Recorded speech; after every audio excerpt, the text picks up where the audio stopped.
Hello दोस्तों, आज हम लिखेंगे ओपी शुक्ला डिक्टेशन 100 वर्ड पर मिनट। तो चलिए स्टार्ट करते हैं 5 सेकंड बाद। स्टार्ट।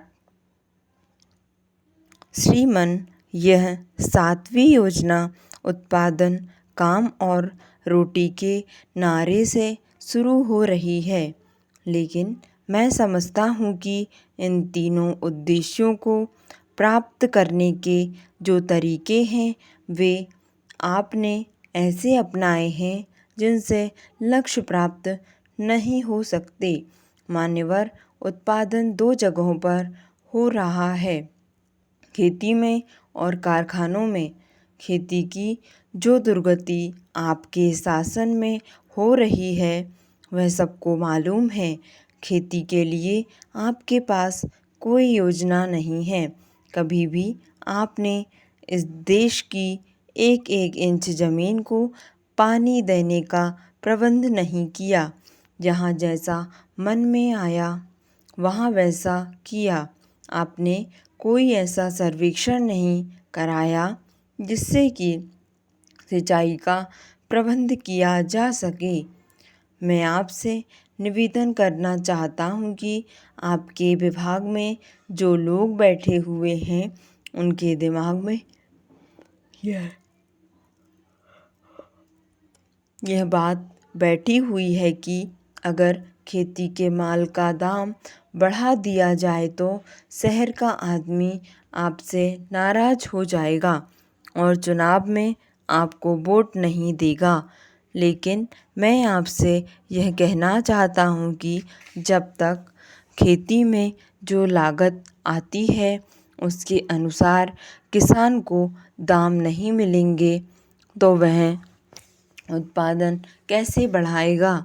आप कोई भी काम कीजिए, अगर उसमें घाटा होता है तो आदमी उसको करने के लिए तैयार नहीं हो सकता, लेकिन किसान तो मजबूर है खेती करने के लिए। अगर वह खेती ना करे तो खुद भी मर जाएगा, क्योंकि उसके पास जिंदा रहने के लिए कोई अन्य साधन नहीं है। इसका मतलब यह नहीं है कि वह हमेशा घाटा सहता रहेगा और उत्पादन भी करता रहेगा। पैरा। माननीय सभापति जी, मैं आपके माध्यम से सरकार से कहना चाहता हूँ कि कृषि विश्वविद्यालयों के जो आंकड़े हैं उनके अनुसार किसान को उसकी पैदावार में लगातार घाटा होता जा रहा है। इसका असर हमारे देश के अनाज उत्पादन पर पड़ रहा है।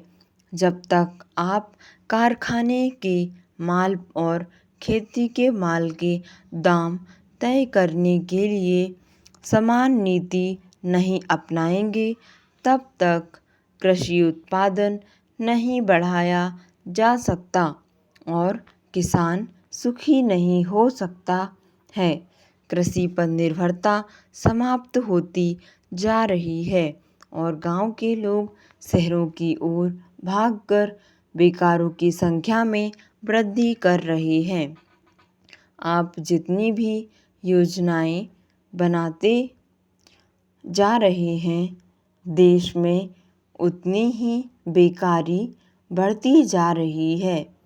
इसलिए मैं निवेदन करना चाहता हूँ कि आप लघु उद्योगों को बढ़ावा देने पर विचार करें।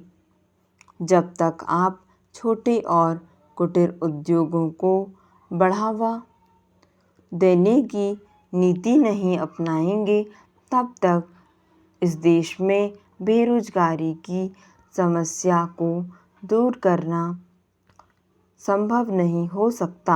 अतः मेरा निवेदन है कि आप इस पर गंभीरता से विचार करें, क्योंकि आप भी यह जानते हैं कि इस देश को 80% आबादी गांवों में खेती पर निर्भर करती है, भूमि पर निर्भर करती है।